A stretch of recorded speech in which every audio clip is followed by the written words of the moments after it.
What's up, everybody? Couch Mills here, coming at you with a brand new Halo Infinite video. And in this video, we're going to be breaking down 8 things that ONYX players don't want you to know, because if you learn them, you're going to be able to start bopping them and steal their spots. So we're going to break it all down. But for those of you who want to take Halo Infinite to the next level and quickly climb the ranked ladder, you got to go check out our brand new in-depth advanced strategy guides, map breakdowns, in-depth tips and tricks. We break down pro gameplay. There's so much included there. Right now, we have over 35 videos, and we add more daily. So if you want to level up your game, go check it out right now down below.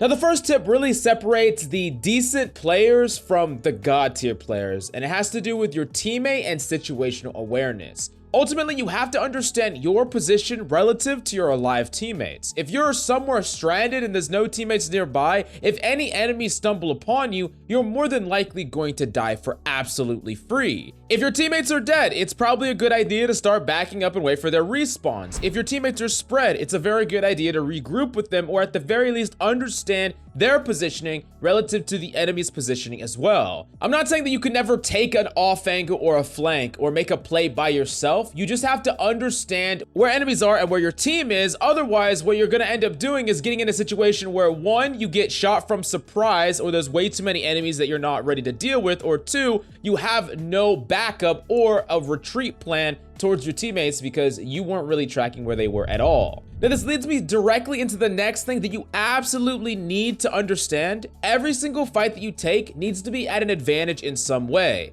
I know that there's the dream scenario, right? Someone starts shooting you in the back, you turn around, you roll them, you get that perfect, and they lose the matchup. But more likely than not, you're going to lose that duel. And don't even get me started about 2v1s or 3v1s. It's very, very unlikely that you can win those at all. This is why you need to find a way to consistently have an advantage in every single fight you take. First off, we can talk about a weapon advantage. Having something like the Bulldog or an energy sword makes you overwhelmingly powerful in the close ranges, and that's exactly why you secure these weapons, and that gives you an advantage in any fight that you take in a close range environment. Also, first shot. Having the first shot on an enemy is a huge advantage. Being able to shoot at an enemy before they see you and being able to put multiple bursts in them before they can identify where you're at means you're almost always going to win that matchup. Doesn't matter if the enemy hits every single one of their shots. Now, the last thing that you need to understand, and the most reliable way to have an advantage fight every single time, is by fighting with your team. Having 2 or 3 or 4 people shooting one person means that person is dead instantly, and that person has very little time alive, and as such is going to do almost no damage to your team.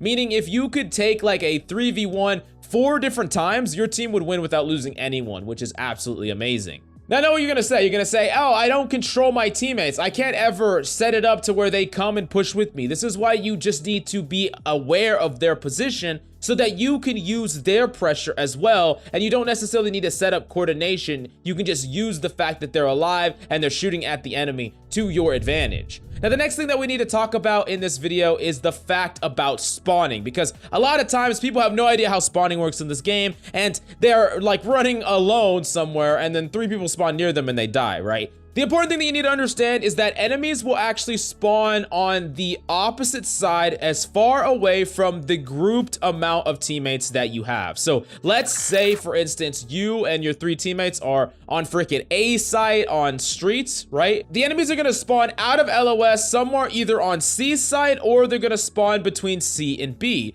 That being said, things get very tricky if you and your teammates are massively split up, and it can be even a detriment if, let's say, all 3 of your teammates are on A and you're closer to that C side. It's still going to put the enemies near you. It's still going to spawn them near you because it doesn't have many other options. It's not going to just pick a perfect middle ground place and put them at a huge disadvantage near your teammates. It's going to put them near you, and you could just get completely rolled because they get spawned like right next to you. This is why it's incredibly important to be aware after you wipe a team where your allies are, where y'all are holding, and what is the likely chance or likely position that enemies are going to spawn in any area. This allows you to better prepare for where they're going to spawn, not get caught completely off guard, and if you are nearby enemies when they spawn, one of the best things that you could typically do is tuck in, don't peek anything, wait for information, gather information, allow the enemies to go push towards the objective or push towards your team, and then you can get an off angle on them in a far more safe environment rather than trying to fight them right then and there and then being in like a 1v4, you're just going to die instantly. Now, the next big thing is a very, very important fundamental to get right, and it's the idea of playing for your life. You got to understand that every single life, every single person that is alive is extra pressure being added to the team fight. And even if you don't end up getting a whole bunch of kills with your life, the longer you stay alive, the easier it is for your teammates to win and use the pressure of your life to their advantage. This means that you don't always want to force an engagement if you're low. I see this really, really often where instead of like tucking and forcing an enemy to come clear you out behind like a pillar or something, people just want to jump out and challenge into a full enemy HP, and they're not going to do anything there. They're just going to die for free. What you want to do is make an enemy invest more resources and time into killing you. Force them to get out of position to kill you. Force them to invest all of their ammo, all of their grenades, and physically come and push you in order to clear you out. And there's going to be a lot of situations where you're going to force them to do all these things, and because your allies are nearby, or because of whatever happens on the battlefield, they're not going to be able to. And you're going to get that full health back, and you're going to be able to fight again and have a full fighting force life. This is incredibly important, and I think it's really, really bad when players try to force engagements all the time instead of allowing that clock, that time, to be their resource. Because remember, when your shields are healed off a time frame of you not getting hurt, that time is your resource, that time is your life, and it puts the burden on the enemy to try to finish you off. And oftentimes this is the absolute best thing that you could be doing. Now, the next big thing that you have to be doing, and it's something that is so damn important, it could be the difference between winning and losing tons and tons of games, and it's pressuring for space. Now, first off, I gotta define what space is. Space are the areas on the map that people operate from, look through, and travel through. So if you pressure for space, you are putting damage into enemies on the high ground, spraying them down, and preventing them from having complete control over the battlefield and the lines of sight onto the battlefield. Now, you might ask, why is this so important to do? Well, let me tell you what it feels like when you have no space. What that feels like is every time you peek a corner, every time you go anywhere, you're getting shot from multiple angles at the same time. I know that this has happened to you in many of your games where no matter what you do, you feel like you're gonna take damage. You wanna move across the high ground, you're taking damage. You wanna go grab a weapon, you're taking damage. And maybe you start fighting someone and you're taking damage from a different direction. This is what it's like to have no space. It's not like you're gonna die instantly every single time. It's just if you wanna live, you basically can't peek anything or control anything, and it feels almost claustrophobic on the battlefield.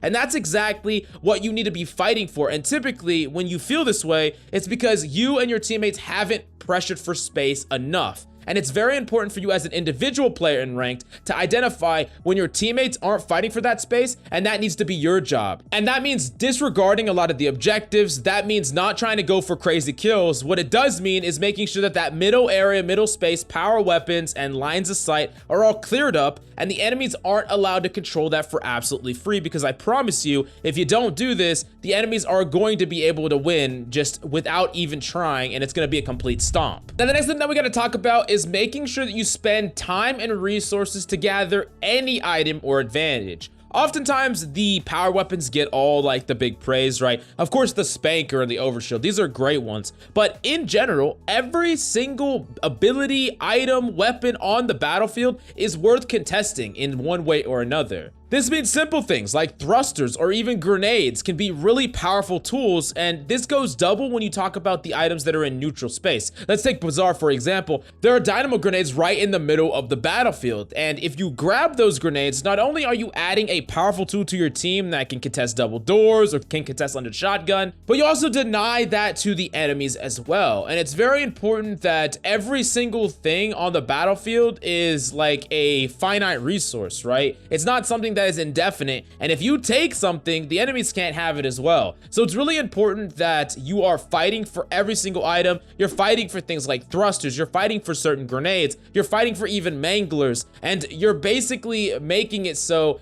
every single slight advantage over the course of an entire game, your team is accumulating way more of them than the enemy. Now let's move on to the 7th tip that I got for you, which is incredibly important, and it's the thing that's going to kind of bring you to that next level, and it's being very flexible with your weaponry usage. You see, I've often talked about weapons that are good or bad or better or worse, but it's important to understand that you don't need something that's always optimal if it gets the job done. Ultimately, swapping your weapons is quicker than reloading, and dropping your weapon altogether is even quicker than that. So having a secondary weapon is just straight up advantage. And there are many weapons that in a pinch and you have no ammo, it's better than nothing. Like, I personally would never want to have a needler if I had another option, but that doesn't mean I'm not gonna use it if it's gonna win me the fight, right? It's very important that you utilize the whole sandbox. You grab the weapons that are available to you and you make sure to get those because they're just an automatic advantage. And there's always gonna be situations where every single weapon can thrive. So it's very important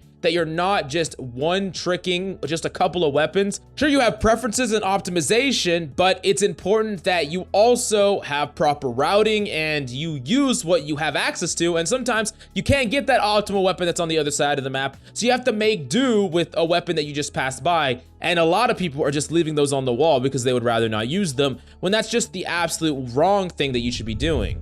Now, the last big thing that is just happening to players over and over again, and it's dying to grenades. Why are you dying to grenades? How do you stop dying to grenades? Well, let me tell you. So the first thing that you need to understand is that there are certain positions that are going to be far more susceptible to grenades. You're in a window, very high up window, a small window, and behind you there's no wall. It's like the grenades can come through and fall down. You're very unlikely to get grenaded up there, and it's a very safe position from grenades. But let's go back to that bizarre example. You're in those corners on the right or left side, depending on where you're spawning. Those corners are very susceptible. Those corners are basically little freaking pits where grenades are just going to plop in there perfectly. A person can just chuck a grenade into the open space and it's gonna bounce in a way that if you're in there, you're gonna take damage. Take that, compare it to the other example where an enemy would have to basically be perfect with their grenade usage in order for it to hit you at all. Now, this is very, very important because how long you could occupy a space is gonna directly depend on how susceptible it is to grenades. For instance, you might stay in that window until, as long as you want. You could keep pressuring from that window, you peek out, you do some damage, you peek back in. Even if grenades come your way, they're not gonna kill you. But if you're in that corner, after you put a little bit of pressure from that corner, you need to, one, have a plan to survive the onslaught that is grenades coming through, or two, be ready to reposition after a certain amount of presence because you already know that the grenades are gonna come and it's a very weak position towards grenades. Having this mentality throughout every single area you're holding and position you're taking is gonna make you much better prepared to not get farmed by grenades, and it's also gonna help you be better at using grenades as well, thinking about when to use them or when they're more than likely gonna be a waste. But the GameLeap website down below is the #1 place if you want to improve and climb. We got in-depth breakdowns, advanced guides, highly edited and polished, designed to help you improve, from pro player breakdowns to psychology of ranked guides. We got so much content, so go check it out right now down below. Now, if you like the content, smash the like, subscribe, and go follow me on Twitter right now at CoachMillsOW. Thank you so much for coming by. Love your faces, and I'll see you next time.